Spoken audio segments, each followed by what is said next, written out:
idea es hacer una lectura feminista, antirracista y decolonial del libro de Ruth. Ustedes me preguntarán, ¿y ahora cómo hace para que siga la pantalla? Estoy dando OK. Ya. Entonces vamos a mirar, este es el rotero que yo les tenía para trabajar con ustedes. Entonces, ¿por qué esta lectura? ¿Por qué es necesario? ¿Por qué vamos a hacer una lectura feminista, antirracista y decolonial? Vamos a ubicar el texto dentro del contexto histórico y geográfico del libro de Ruth, su contexto social, el texto y su estructura, vamos a llegar allí y después vamos a las claves de lectura. Que ustedes están trabajando 4 grupos con claves de lectura, una clave de lectura. Bueno, entonces vamos a mirar. Trajimos aquí justamente, y comencé con esta imagen de esta mujer negra porque quiero que entremos a la era de la Ruaj, ¿no? La era de la Ruaj, la fiesta de la Ruaj, fiesta de la cosecha, y es una fiesta que de alguna manera nos remiten a los ciclos de la naturaleza, comida, fiesta femenina, ¿no? En el antiguo Israel, recordar las fiestas significaba agradecimiento, no es la relación. Y aquí traigo justamente unas imágenes de una fiesta de santo de un terreiro de candomblé. Entonces te dirán, ¿qué es un terrero de candomblé?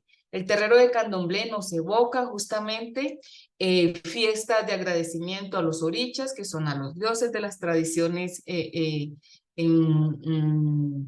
africanas. Y ustedes dirán, ¿y eso qué tiene que ver con la era de la Ruach? Primero, no olvidemos que el contexto donde se desarrolla la Biblia es un contexto multicultural y donde tenemos un legado muy grande de las llamadas culturas cananeas. Entonces tenemos allá varios dioses, tenemos casi siempre cuando se hace una lectura son lecturas negativas, peyorativas. Baal, que se presenta como el gran enemigo de Yahvé, Aserá aparece también, aparece Istar, Astarte. Bueno, siempre hay referencias a divinidades cananeas que nos evocan de alguna manera fiesta y alegría.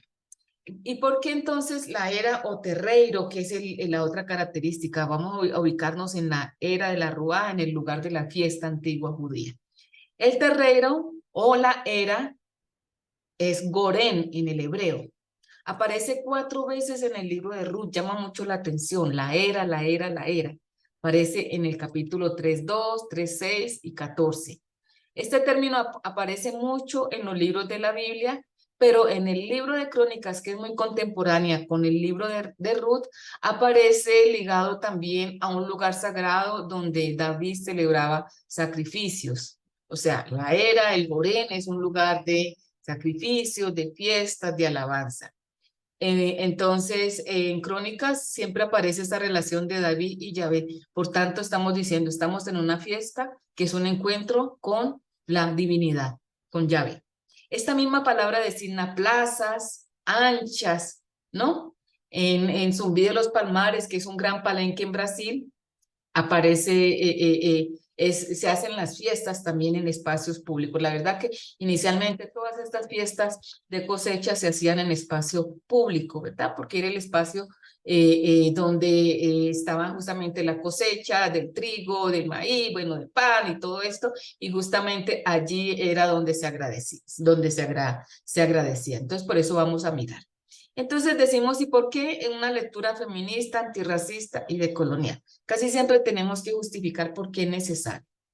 Feminista, porque es una lectura que va a tomar en cuenta o va a leer el texto desde la perspectiva de las mujeres. Normalmente siempre se lee el texto de Ruth desde la perspectiva del varón, del Goel, del rescatador, y ahí entonces aparece Boaz como el gran hombre que va a liberar a estas mujeres. Pero vamos a mirarlo no como un proyecto del templo, porque Boaz de alguna manera representa el templo y la teología masculina, pero vamos a mirarlo también desde una perspectiva de resistencia popular femenina, y por eso lo hacemos desde las mujeres, porque es necesario rescatar sus voces, porque en el mundo todavía hay muchas muchas asimetrías que tenemos que todavía trabajar con relación a las mujeres, muchos feminicidios. Entonces es urgente y necesario recuperar las voces también de las mujeres en el pasado, porque normalmente cuando se lee la Biblia nos dicen que las mujeres ni siquiera escribieron un libro en la Biblia porque todos fueron los varones. Partimos de la sospecha de que esta es una narrativa posiblemente con una fuerte memoria de mujeres que resisten al poder del templo en el siglo IV antes de Cristo, ¿no? Es un texto que lo ubicamos en el periodo del exilio. ¿Por qué antirracista? Porque en el mundo, sabemos, hoy estamos pasando por varias guerras, ¿no? El racismo está a flor de piel, ¿no? Los crímenes de odio están a flor de piel y específicamente contra religiones, en este momento contra el mundo islámico, hay toda una cruzada. Entonces es necesario hacer lecturas más integradoras.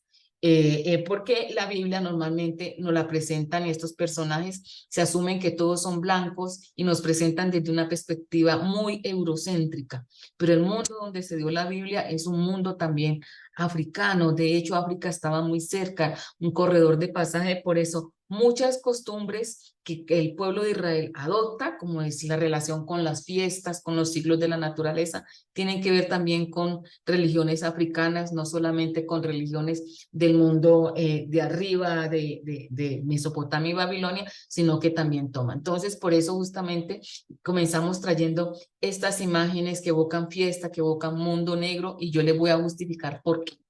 Y de colonial, justamente porque es una perspectiva que queremos mirar cómo desde el giro de colonial, de lo que desde lo que se propone teóricamente, desde los estudios sociales, es reconocer que en el accionar, en las voces, en los silencios, en las memorias, en cada una de las claves de lectura que nosotros vimos, hay una propuesta de reconocimiento de saberes otros, saberes que salen no solamente desde el mundo hegemónico, intelectual, ¿no? Como es todo lo ligado al templo, la teocracia sadocita del segundo templo, sino que estas mujeres de resistencia también tienen algo que enseñarnos y nos evocan de alguna manera y nos invitan a tradiciones ancestrales.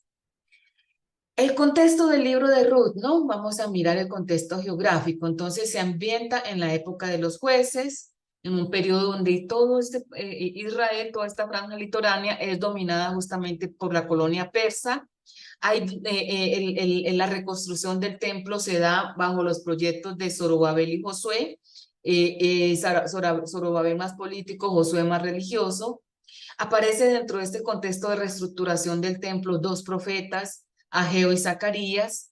Aparecen dos proyectos de reconstrucción alrededor del altar y del templo, y esos dos están liderados también por dos personajes importantes, que es Esdras y Nehemías, en este proceso de reconstrucción del templo. Entonces nos estamos ubicando allí, en el momento en que el pueblo israelita está regresando del exilio babilónico y está construyendo y fundamentando lo que nosotros llamamos una teocracia sadocita, todo alrededor del templo. El templo en el segundo templo, en el periodo del segundo templo, se convierte entonces en el gran centro articulador político, económico, social. Entonces tiene un valor importante.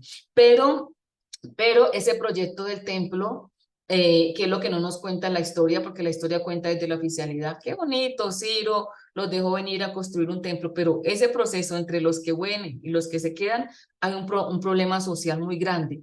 Por un lado, los que llegan entonces con la idea de que ellos son los grandes, los santos, ¿no? Y entonces llegan a recuperar la tierra que habían dejado durante 50 años, esa tierra que ya el pueblo que había quedado allí sobre las ruinas había reconstruido. Entonces llegan quitando la tierra de la gente, llegan incluso violando a las niñas, cogiendo, raptando, porque dentro de ese proyecto que se da, los que vienen tienen que mandar de vuelta a sus mujeres extranjeras y reconstruir Israel, hacer de Israel una nación santa, solamente entonces con matrimonios entre judíos, judíos más judíos. Entonces es un proyecto de gran magnitud, o sea, socialmente hay varios problemas allí.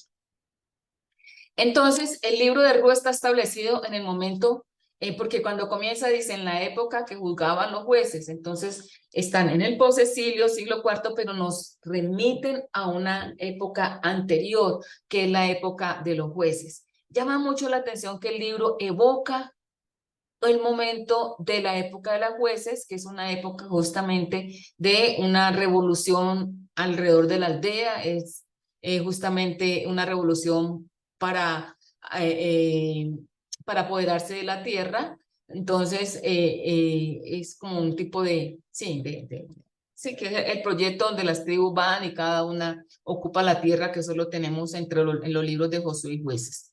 Sin embargo, entonces, es una ambientación allá, pero nos presenta el tema de la tierra como un derecho establecido desde hace más de una generación, como un proceso de lucha, lo que no es común en este contexto específico. Entonces van a un tiempo anterior donde la tierra es un derecho y se lucha por conseguirla. Llama la atención entonces de que Noemi y sus hijos estuvieran en Moab, un pueblo que históricamente también es presentado como enemigo, ¿no? Que tiene muchas deidades, muchos dioses opuestos a Yahvé.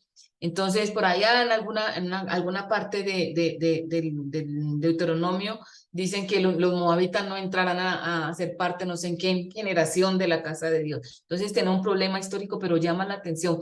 Parece que hay un intento de conciliación entre los pueblos.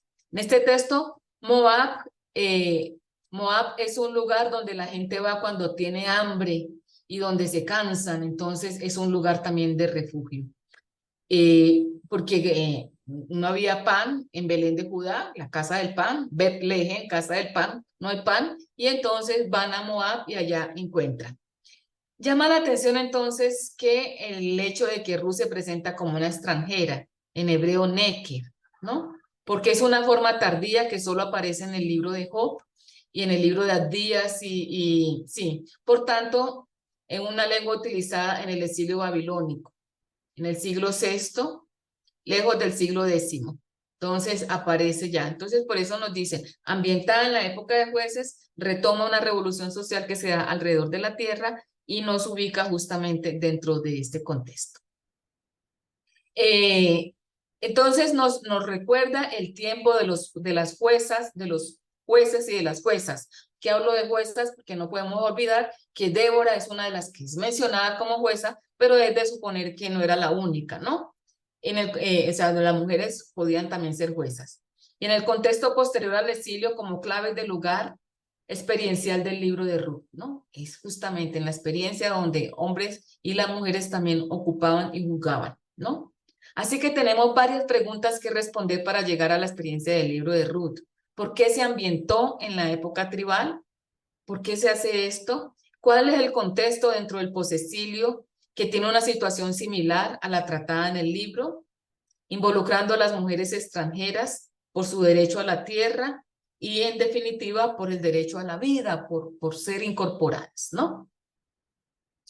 Entonces, ahí está esta ambientación. Paralelo a eso, tenemos el nuevo orden sacerdotal que se da en el posexilio, ¿no? Centrado en el templo de Jerusalén, impuestos que tenían, el pueblo tiene que pagar muchos impuestos para dar al imperio persa, pero también para reconstruir el templo, donde las mujeres que no eran descendientes del pueblo de los exiliados de Babilonia son clasificadas como extranjeras, acusadas de desviar a los hombres de la verdadera fe y son expulsadas con sus hijos de Judá. Así este texto sería un manifiesto contra la exclusión y la violencia, rescatando la memoria ancestral de las mujeres en las tribus de Israel. Más o menos ese es como la ambientación. Entonces aquí tenemos el proyecto oficial del templo, tenemos todo organizado por el templo, la ley y la raza, que eran como los tres pilares que se organizan en esta teocracia que se da a partir del segundo templo, ¿no? Y sabemos que en esta construcción la mujer queda en el último patio, ¿no? Junto con los leprosos, con las personas que no pueden entrar, porque ya es una cuestión de que clasifica. Entonces, ¿por qué rememorar una época donde las mujeres eran juezas y ejercían liderazgo? Llama mucho la atención, ¿verdad? Bueno, aquí solo para ubicarnos un poquito en el tiempo, donde podemos ubicar que el regreso se da con Zorobabel, llega un primer grupo en el 538, después un segundo grupo en el 558, época de Esdras.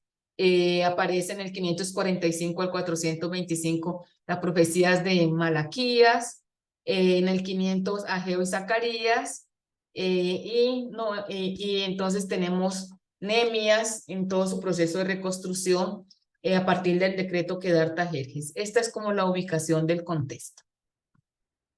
Aquí solo para ubicarnos, ¿no? Porque hay que leer la intertextualidad para entender, ¿no? Entonces, Esdras es un líder político, reconstruye, perdón, es religioso, entonces él está encargado de hacer una reforma religiosa, y Nehemías es un político encargado de reconstruir los muros de Jerusalén y el avivamiento fervoroso, ¿no? Entre los judíos. Entonces, ahí es donde él reconstruye muros, y el gran proyecto de Esdras es la lectura de la Torá, ¿sí?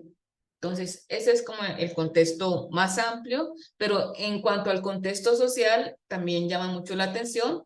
Estamos en un periodo de hambruna, ¿no? El texto nos dice, hay mucha hambre, mucha pobreza, la mayoría de la gente vive de la tierra, pero no hay más tierra. ¿Por qué no? Porque los que están llegando están quitando, están expropiando. Los pobres se ven obligados a abandonar sus pequeñas parcelas, se ven obligados a venderlas, son exigidos con grandes impuestos, muchos son dados como esclavos, ¿no?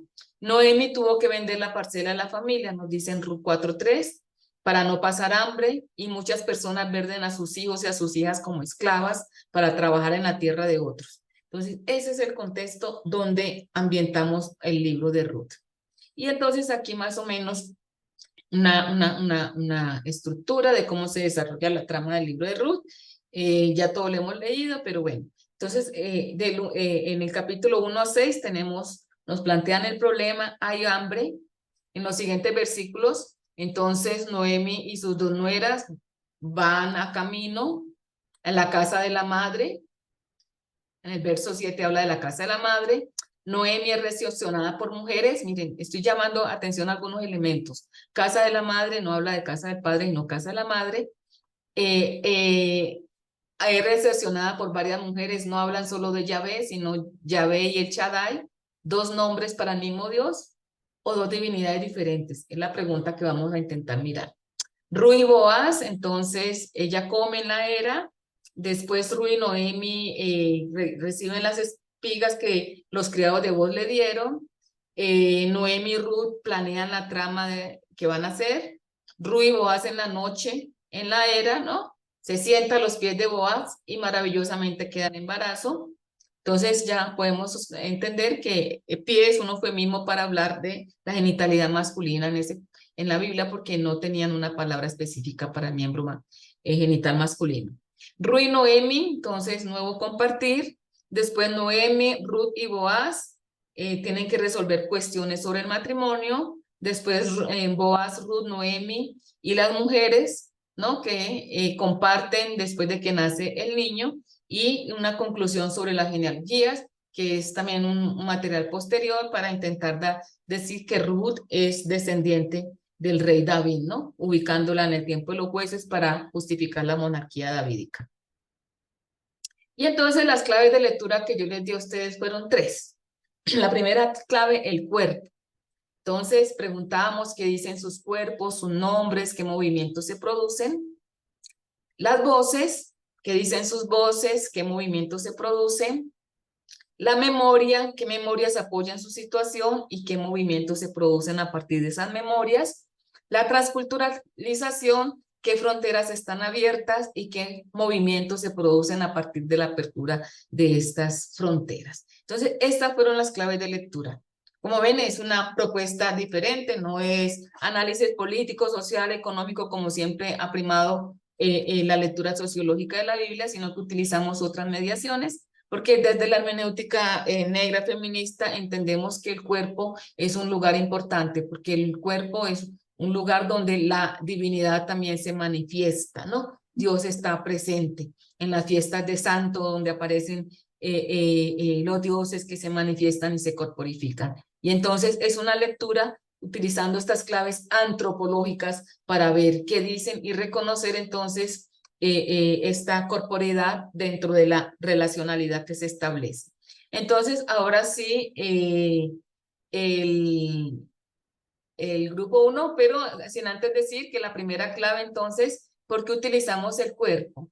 Porque hay que reconocer que nuestro cuerpo es nuestro territorio espacial, ¿sí? Ahí es donde transcurre toda nuestra vida cotidiana.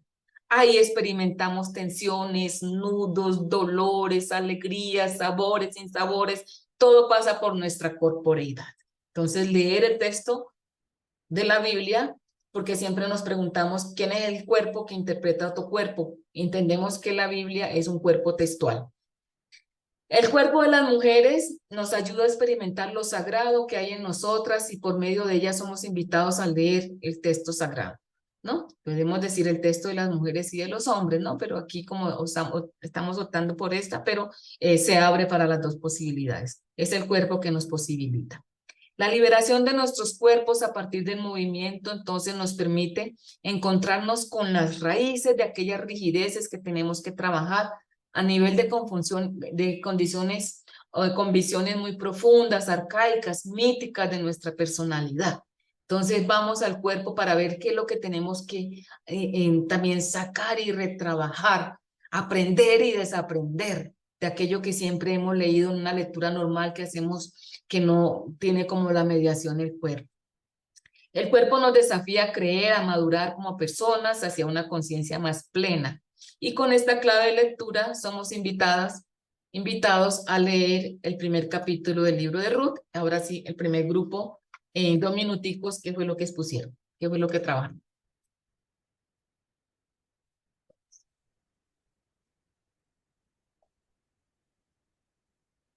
Muy bien, buenas tardes, muchísimas gracias.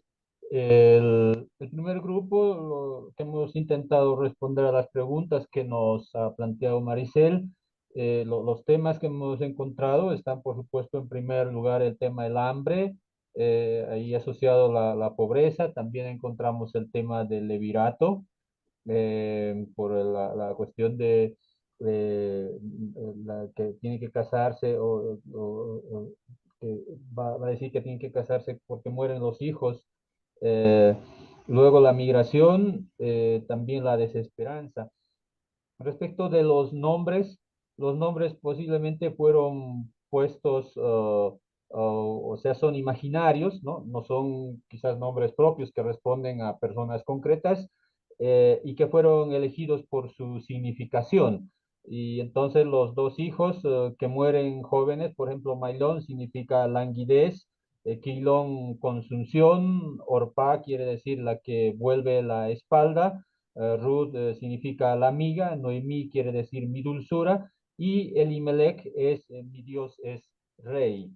Entonces, ¿qué es lo que suscitan a partir del cuerpo estos movimientos que se producen en las mujeres o las actitudes que toman? Es la esperanza, por ejemplo, el haber escuchado que Yahvé está en esos tiempos por Judá y hay pan, entonces el cuerpo les impulsa, les suscita, movidos por la esperanza, a qué deben de regresar. También hemos encontrado que en esa declaración, cuando Ruth responde a Noemí, cuando ella le pide que se aleje, pero le dice que va a seguirle por todo lado hasta el final de todo, y que solo la muerte es lo que las puede separar. Gracias. Oh, muchas gracias, Jesús. Muy interesante el trabajo y creo que fueron justamente por las intuiciones que yo quería que sacáramos. Eh, entonces ya tú has dicho, miren, ¿qué dicen sus nombres? Bueno, tú hablaste de hambre, pobreza, levirato, todo eso pasa por el cuerpo, por la corporeidad, ¿no? La experiencia del hambre, la situación de pobreza, la necesidad de que alguien te libere o algo, fue una cuestión que todo pasa justamente por el cuerpo de las mujeres. Entonces, muy bien, ustedes analizaron un poquito el sentido de los nombres. ¿Qué dicen sus nombres? Mire que cada uno de estos nombres reflejan rasgos de la personalidad de cada uno de ellos. Elimelech, que es mi Dios el rey, Entonces, quién es el rey? El patriarca, la cabeza de la familia. Entonces, él es el representante de Dios, por tanto, él es el rey, ¿no? De la familia. Hay una cuestión detrás del patriarcado muy fuerte allí, ¿no? ¿Qué es lo que él representa, ¿no? Primero, entonces, tenemos el sacerdote, que es él habla con Dios, pero entonces después dijeron que son los hombres los que hablan con Dios y las mujeres no les queda como esa categoría. De alguna manera refleja la característica de él. Noemi, entonces, significa gracia o graciosa, rasgos de la personalidad de Noemi. Porque en las culturas africanas los nombres remiten a rasgos de personalidad y tienen sentido. Por eso es que yo estoy queriendo mirar cómo estos nombres de alguna manera reflejan tradiciones tribales, donde cada nombre tenía un sentido desde la personalidad. Y esto a la vez nos ubica en una dimensión integradora con la divinidad. Ella dice, no me llamen Noemi, llámeme Mara, la amarga, ¿no? Entonces está haciendo una autodenominación que tiene que ver con la situación social que ella está viviendo. Entonces, es la conciencia que el nombre significa algo de la personalidad de lo que yo estoy viviendo. Maljón es el primogénito, es el obediente. Toda familia tenemos el que más obedece. Sí, papá, lo que tú digas, ¿no? Gijón, hay otro, frágil. En las comunidades también tenemos. ¿Qué significa el frágil? Es una pregunta que podemos hacernos. Nos está remitiendo a una característica de un hijo que no es tan obediente, que no es tan fuerte como posiblemente y que refleja una humanidad diversa. ¿Sí me hago entender? Una humanidad diversa, porque no todos somos fuertes, también tenemos el frágil y quién sabe allí podríamos integrar esta cuestión de las diversidades, porque no olvidemos que en el mundo antiguo también existía esta cuestión de diversidades sexogenéricas. Orfa, entonces la espalda, ¿no? Entonces una característica. Orfa es la primera nuera que da la espalda. Normalmente cuando usted va a encontrar a Orfa, Orfa siempre es representada como la mala, porque no se vino con el proyecto de Noemi. Pero Orfa dijo, me regreso a la casa de mi madre. ¿Por qué? En Moab, que tenían otras tradiciones religiosas, la casa de la madre era más importante que la casa del padre, ¿sí? Y la casa de la madre, de alguna manera, nos está remitiendo a tradiciones ancestrales donde lo divino también era femenino. Y ya le voy a decir por qué. Ruth, entonces, la amiga, no, pero la espalda. Ahí yo quería decir un poquito. Creo que la única que es vista mal es Orfa, porque ella toma su decisión de devolverse a la casa de su madre, a la tradición de sus ancestros. Ella no quiere ser asimilada por otra tradición ancestral. ¿Sí me hago entender? Es el derecho que tenemos a escoger libremente, voy aquí y voy allá. Y ella, yo la sospecho que es una mujer autónoma y que reivindica y quiere, no quiere asumir o entrar dentro de la religión patriarcal a la cual sí, Ruth asume por su amistad que tiene con Noemi. Boaz es la fuerza, ¿no? A veces dicen, representa entonces una columna, es la representación del templo, porque el templo de Salomón tiene dos columnas y una se llama Boaz, ¿no? Entonces es la fuerza, es el rescatador, el macho men, y la fuerza de Boaz se mide en su falo, capaz de engendrar y también, ¿no? Un toro, varón. Obed es el hijo que significa siervo, ¿no? Obediente también, servir, algunas características de eso. ¿Y por qué yo hago este puente con tradiciones ancestrales donde el nombre se ponía con un sentido? Ya Occidente nos quitó, nosotros nos ponemos nombres, Marjorie y Juliana no tiene ningún sentido, no, pero en las culturas africanas todavía hoy, en las culturas ancestrales, el nombre dice mucho. Y en la tradición de los orichas, del candomblé, dice mucho. Changó, Por ejemplo, es el dios del fuego, es viril, violento, justiciero, tiene rasgos de la personalidad. Normalmente en las religiones africanas, usted adquiere su santo de acuerdo a la personalidad. Si usted es una persona viril, justiciera, atrevida, prepotente, asegúrese que usted es hijo de Changó, ¿sí? De lo contrario, si usted es una persona impulsiva, imprevisible, volátil, es hija de Yansá. Yo soy hija de Yansá, ¿sí? Yo soy hija de Yansá. Y con Changó tengo los rasgos de las dos, ¿no? Ochosi es el dios de la casa, es una persona más intuitiva y más emotiva. Entonces, Ochosi tiene el sentido de intuitivo y emotivo. Es una persona tímida, pero también vengativa, ¿no? Fíjate los tímidos así, pero también rasgos de personalidad. Ochun, diosa de las aguas, también es del amor, es una persona más maternal, más tranquila. Ochun es atrevido, es agresivo. Yemanja también tiene una personalidad también materna. Y entonces aquí tenemos. Lo que quiero hacer con esta comparación que les estoy diciendo es cómo los nombres en esta novela de Ruth tienen un significado de rasgos de personalidad y cómo en la tradición de los ancestros africanos también tiene un significado el nombre ligado a la divinidad. Detrás de allí hay alguna cosa y nos podría ubicar dentro de un contexto más multicultural. Entonces, también llama mucho la atención en el capítulo 1, 20-21. Se habla del Shaddai. Entonces, entre los diversos significados que se le ha dado y que se le aplican, el más destacado es el Dios de la montaña, también el Dios todopoderoso. Pero Iris Barrientos, en el trabajo que les puse a leer, nos dice que también tiene otro significado, que significa gran madre o la de los senos. Por eso queremos explorar más este término. Shaddai, según lo indica Harris Rodman, viene de la raíz chat, que significa senos, senos de abundancia, pecho femenino. Por eso es el Shaddai también tiene el sentido de la de los senos.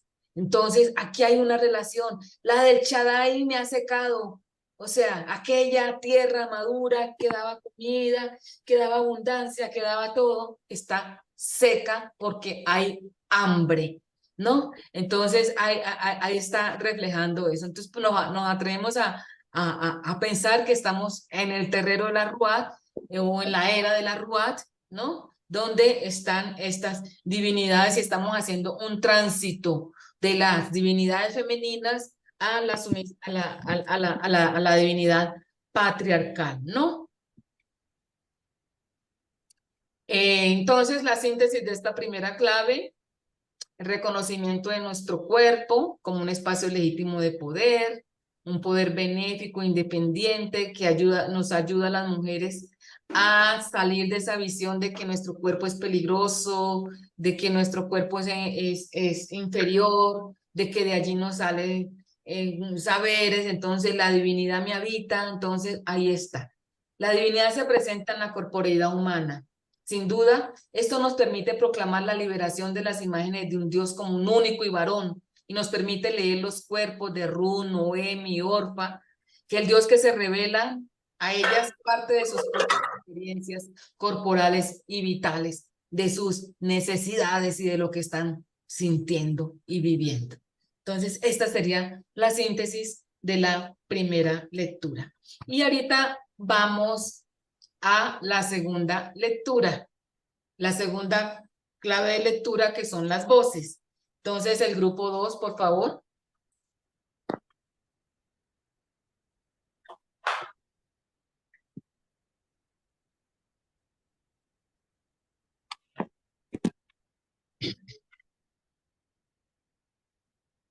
Grupo 2.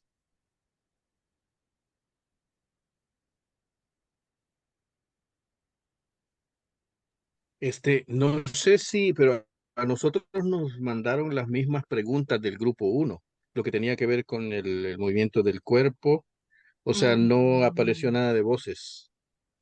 Ah, porque es que eran 4 grupos y cada uno tenía una clave de lectura.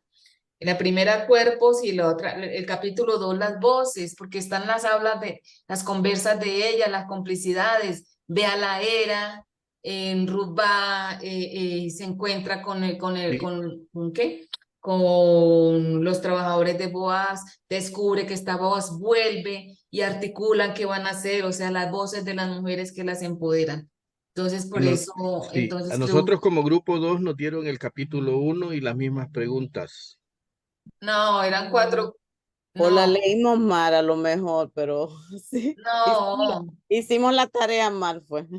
No, es que seguro les pasaron Cuéntame. mal, no la leyeron mal, porque yo pasé ayer las diapositivas y eran 4 grupos y cada grupo tenía una parte del libro de Ruth, porque el libro de Ruth tiene 4 capítulos. Cada grupo trabajaba una. La primera era el cuerpo, el segundo capítulo trabajaba las voces, el tercer capítulo trabajaba las memorias y el cuarto capítulo la transfronterización. Entonces el Sí, ejercicio quedó como acá está Miriam en el chat poniendo las preguntas que se hacían para el capítulo 2. Entonces la pregunta es, porque si no, pero ya, compartimos perdón, las ya no cuatro, tenemos, perdón, ya no tenemos tiempo de trabajarlas. Eh, Sí, sí, ya no sí, da no, tiempo. Ahí les queda, no, porque ya no tenemos tiempo. Entonces simplemente avanzo con lo que tengo, ¿vale? ¿Les parece? A ver, otros 10 minuticos y terminamos. ¿Sigo o listo. paro? Sí, perfecto. dale, Maricel, sí. Ok, bueno. Entonces seguimos con la segunda clave que son las voces, ¿no? Entonces esta clave apunta a dar voz a los sin voz, ¿no?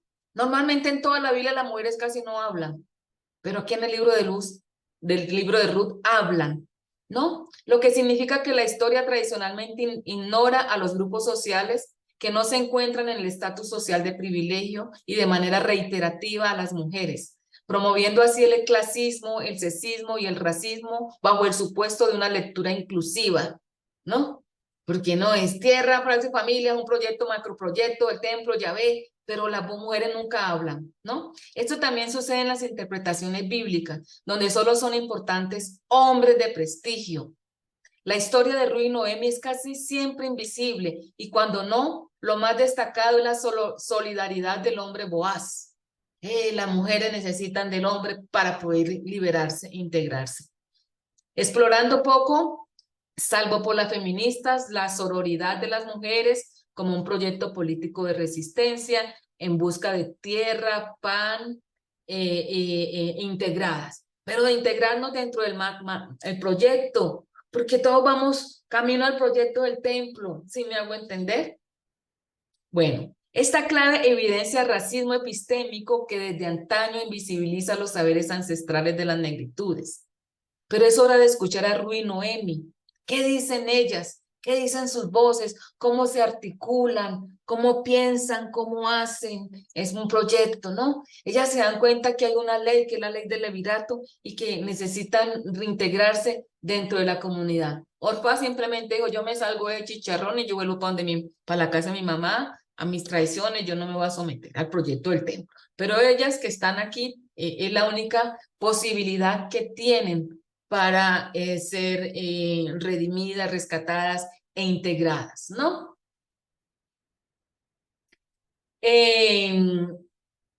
La tercera clave de lectura, pasamos, bueno, ahí había muchas cosas, simplemente dejamos así para pasar rapidito para... La clave de lectura, las memorias, está relacionada con la anterior, en la que queremos rescatar la historia de vida de nuestras protagonistas. La memoria contemplada en estos relatos nos permite adentrarnos en el marco de las relaciones sociales primarias de parentesco, vecindad, amistad, trabajo. Nos permite ver toda una red de relaciones entre las personas. Entonces, memoria, la memoria, ¿cuál es la memoria? En Ruth y Noemi podemos leer nuestras memorias ancestrales, pues ella se presenta como una antepasada capaz de leer la tradición con la ayuda de su suegra, es decir, recuerdan la ley del levirato como una posibilidad de justificar la vida de las mujeres viudas. Pocas mujeres en la Biblia, me atrevo a decir que están las hijas de Zelofehad, que ellas van y luchan por el derecho a la tierra que les dejó el papá, que no se la iban a dar por ser mujeres. Y estas aquí, ¿qué? Conocen la ley, conocen, entonces quieren aplicarla. Si existe la ley, vamos a hacerla eficaz, ¿no? Porque una cosa es lo que la ley dice, otra cosa si se aplica. Hay muchas leyes ahí escritas que no se saben si se cumplen o no se cumplen.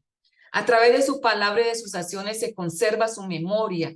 En su palabra encontramos poder, fuerza, que vitaliza, posibilidad de vida, de transformación, sí.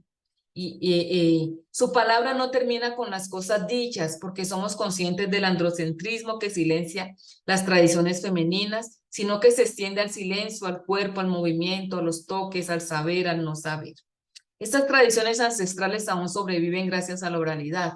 Y aquí la mujer ha sido fundamental en la preservación de nuestras narrativas de vida, esta narrativa de vida. Traer en un periodo tan hostil para las mujeres, que está sacando a las mujeres extranjeras una memoria que se pasó de voz en voz, que las mujeres hicieron hacer eco de decir, aquí estamos cantando y sonando, ¿no? O cojeando de manera diferente o andando a la manecilla diferente, lo que nos lleva el gran proyecto imperial. La cuarta clave de lectura es la transfronterización e interculturalidad, ¿no? La transfronterización e interculturalidad es la dimensión teológica y holística del libro de Ruth, más completa, donde lo cósmico y lo humano pertenecen a Dios y por lo tanto son inseparables. Esquema que sobrepone a las diferencias de género, color, cultura, lengua. Por tanto, donde todas se orientan hacia su creador en una perfecta comunidad cósmica interrelacionada e interconectada. Vamos a justificar un poquito más aquí.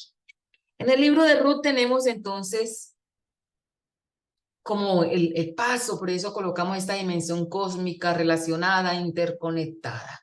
Del exclusivismo del segundo templo, donde judío se casa con judío, donde solo la vida se cierra para estas mujeres, hay una integración interracial, intergeneracional, que aparece allí, entre ancianas y mayores, entre niños, hay una integración que aparece. Del falocentrismo al ginocentrismo, del proyecto entonces de falocéntrico, porque el falo está allí de alguna manera representado en Boaz, al ginecentrismo, un proyecto arquitectado por las mujeres. Es muy interesante porque el texto nos da pistas de que la necesidad de la maternidad posiblemente también era algo que querían las mujeres para integrar y para perpetuarse, ¿no? Muy interesante, un proyecto cuando decimos integración y el libro de Ruth, mire, ellos comienzan con ese problema familiar, son recepcionadas por un grupo de mujeres de la comunidad que las reciben, después en la era entran en contacto con los trabajadores y no sé qué, después con los ancianos de la ciudad, tiene el niño y aparecen las ancianas recepcionando el niño, mostrándonos otro modelo de familia ampliada, no sé, nos muestra unas posibilidades impresionantes. Entonces está el proyecto del falocentrismo, pero el ginecentrismo, que podemos decir que al final parece ser que el hijo que tiene se lo entrega a su suegra, y ella con la comunidad lo recepciona. De la casa del padre a la casa de la madre, ¿no? Dos proyectos. La casa de la madre, en el Israel tribal se habla mucho del Bet-Hem, de la casa de la madre, ¿no? También como un proyecto, ¿no? Porque es la memoria de ir atrás y la posibilidad de que las mujeres también teníamos esto. De Yahvé, el Dios Yahvé único, soberano, a El Shaddai, la de los senos, la de la abundancia, que está en la fiesta de abundancia y de cosecha, donde es necesario que haya semilla, grano, que haya fecundidad, ¿no? Emulando la relación entre las divinidades y lo humano, que también es divino, ¿sí? De las ancestras a las jóvenes, ¿no? Aquí también vemos un diálogo, posibilidad intergeneracional, de proyectos, de complicidades, en una sociedad donde colocó a las mujeres en disputa por un falo. En la Biblia aparecen las mujeres disputando siempre al patriarca. Aquí no, son ellas cómplices de ese proyecto. Del amor heterosexual al morotismo, posiblemente. Llama mucho la atención que en el capítulo 1 hay una confesión de amor, tu pueblo será tu pueblo, mi Dios será mi Dios, y esto ha inspirado mucho a que se lea, se lee justamente este texto en unas celebraciones matrimoniales heterosexuales, pero también ahí hay una apuesta homoerótica posiblemente, que algunas autoras, autores desde la diversidad han leído, pero se da esa posibilidad sin el morbo ni la cosa que nosotros le colocamos desde Occidente, como no hay posibilidades de eso, no sé. De la familia nuclear a la familia ampliada. El hijo no es de Ruth y de Boaz, es de la familia ampliada, de la comunidad, ¿no? En las comunidades afro, los hijos son de la comunidad, no son pertenencia propia.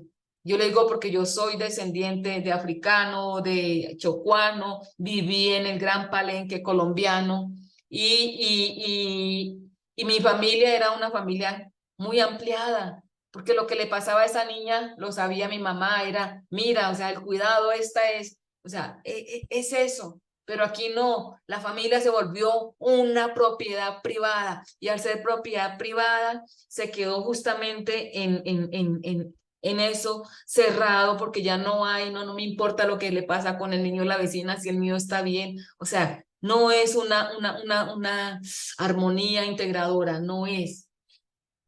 Del adultocentrismo a la niñez, ¿no? También ese proyecto, integrar a los niños dentro de este proyecto, ¿no? Porque nuestra sociedad es adultocéntrica y ha dejado la niñez. ¿Cómo entra la niñez allí?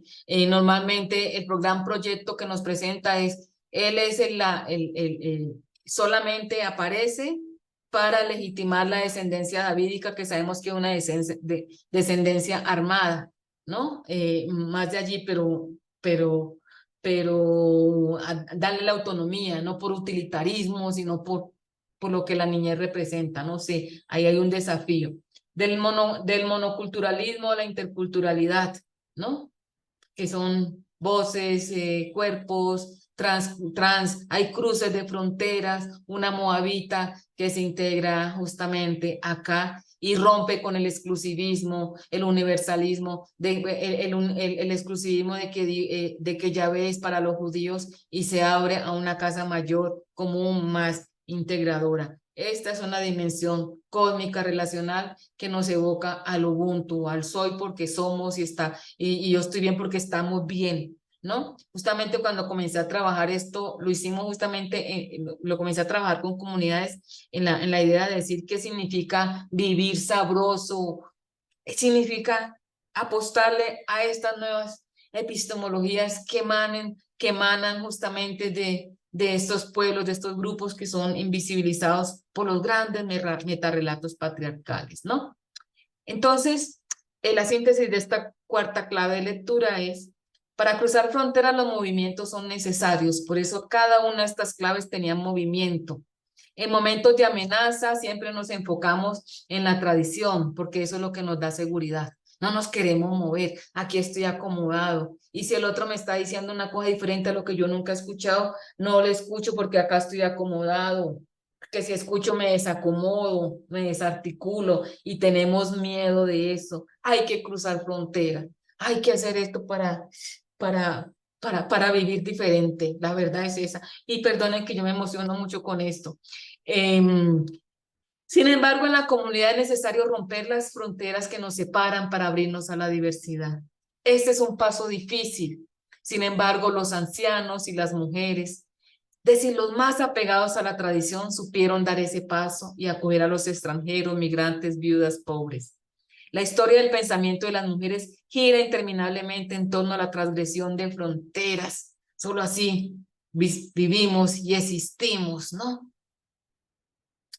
La era de la Ruá habla de misericordia, bendición, que significa misericordia Gesed, bendición Baruch, salud, abundancia, descendencia, relacionalidad, de un Dios que es masculino, femenino, diverso, una casa que no solamente es patrilineal, sino también matrilineal, de un Goel rescatador, redentor, ¿no? ¿Cómo nos colocamos en eso, pero no en esa posible, no sé, todavía creo que hay que trabajar esta dimensión.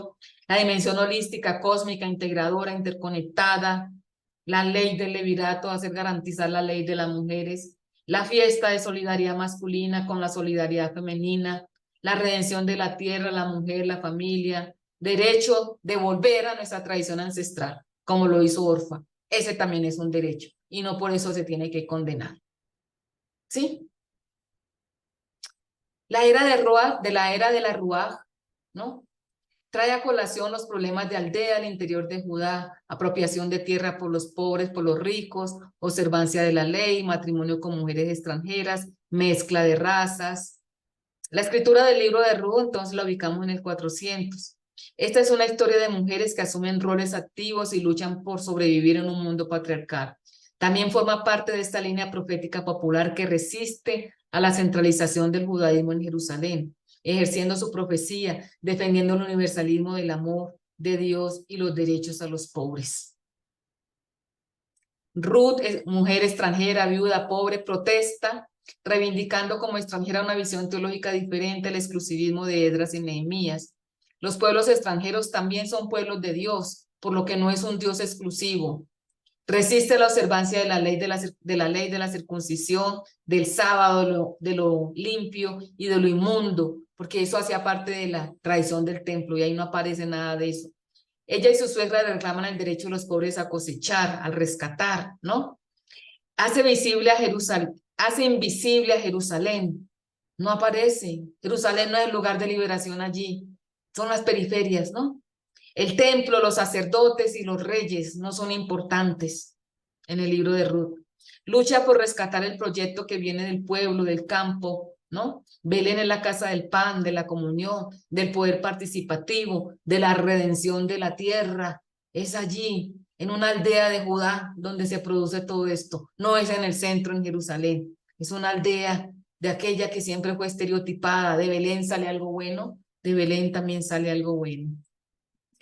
Entonces, en la era también es un lugar de comensalía, de lo doméstico, del cuidado de la naturaleza, de lo comunitario, de lo celebrativo, de una maternidad compartida, ¿no? De lo pedagógico, otras pedagogías, de la memoria ancestral, de la protección.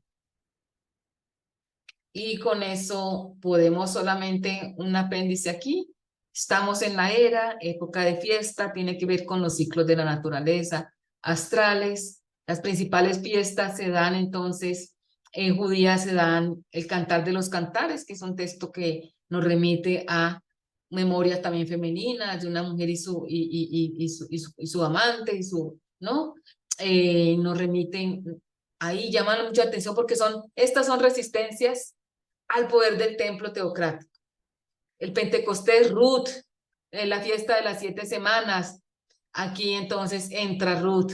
La de los tabernáculos, Eclesiastés, todo es vanidad, pero lo único que nos redime es estar bien con la familia, comer, pasar, ¿no? Ahí entonces está la fiesta de los tabernáculos. La fiesta de la dedicación al templo, tenemos el libro de Lamentaciones, que nos rememoran mujeres llorando, ¿no?